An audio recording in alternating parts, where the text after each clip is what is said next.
Salut tout le monde et bienvenue à ce nouvel épisode d'Horreur Critique, qui est d'ailleurs le premier épisode de l'année 2014. Par chance, on commence très bien l'année avec un assez bon film, Les Innocents, sorti en 1961.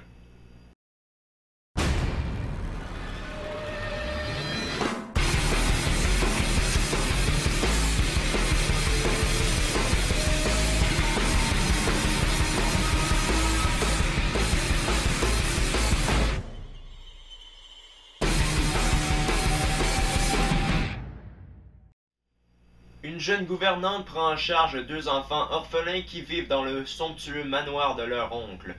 Lorsqu'elle apprend que l'ancienne gouvernante ainsi que son amant sont morts ici même dans ce manoir, elle commence à voir les fantômes de ceux-ci.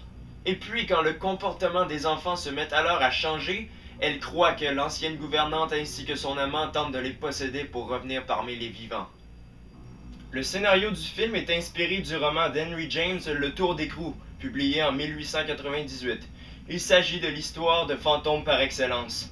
Ce livre a été adapté à l'écran à maintes reprises, mais la plus réussie selon les critiques, c'est Les Innocents. Le roman d'Henry James a également inspiré le film Les Autres, que j'avais déjà critiqué, c'est pourquoi on peut trouver quelques similitudes avec ce film. Même si elle est un peu longue, l'histoire est plutôt bien mise en place. On nous introduit bien aux personnages et Jack Clayton nous fait un très beau travail au niveau de la réalisation. Comme j'ai dit, c'est un tantinet long par moment, mais quand on voit les scènes suspensives, on se dit que ça valait foutrement la peine. Les techniques de Clayton sont plutôt simples pour faire peur, mais bon Dieu, elles sont assez efficaces tellement il maîtrise bien l'horreur. Je me suis même surpris à avoir légèrement peur en écoutant le film, ce qui est assez rare pour un film de l'époque puisque malheureusement la plupart ont plutôt mal vieilli. Clayton nous montre la silhouette des fantômes qui se promènent dans les corridors sombres du manoir, sans musique souvent, ça m'a rappelé un peu Psychose.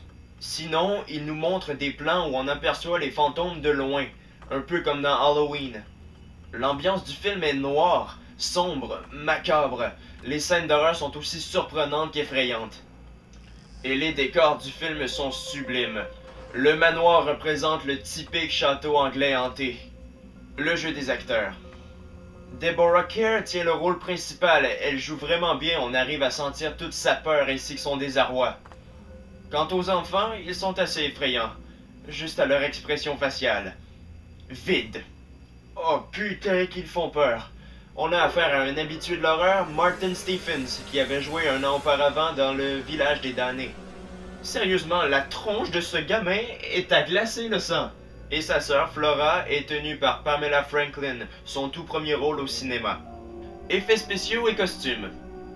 Les effets spéciaux se font plutôt rares dans Les Innocents. Ils sont tout ce qu'il y a de plus simple, mais efficaces.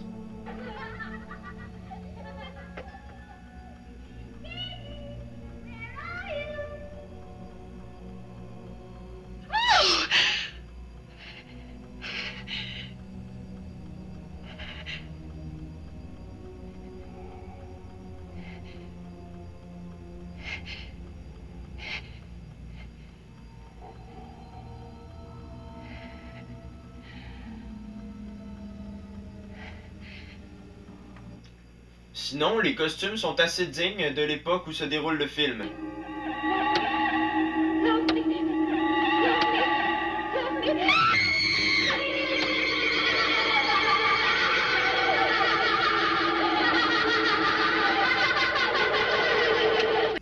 Bref, malgré son âge, Les Innocents est un film assez surprenant. Souvent, on se dit que les films de son époque font plutôt vieillot, mais pas celui-ci. Je vous assure, on peut trouver dans ce film une ambiance plutôt malsaine, digne des grands films d'horreur. Je lui accorde une note de 8 sur 10. C'est vraiment très bon, c'est un film que je vous recommande grandement. Bref, ne manquez pas mes prochains épisodes d'horreur critique, laissez des commentaires et abonnez-vous à ma chaîne. Salut!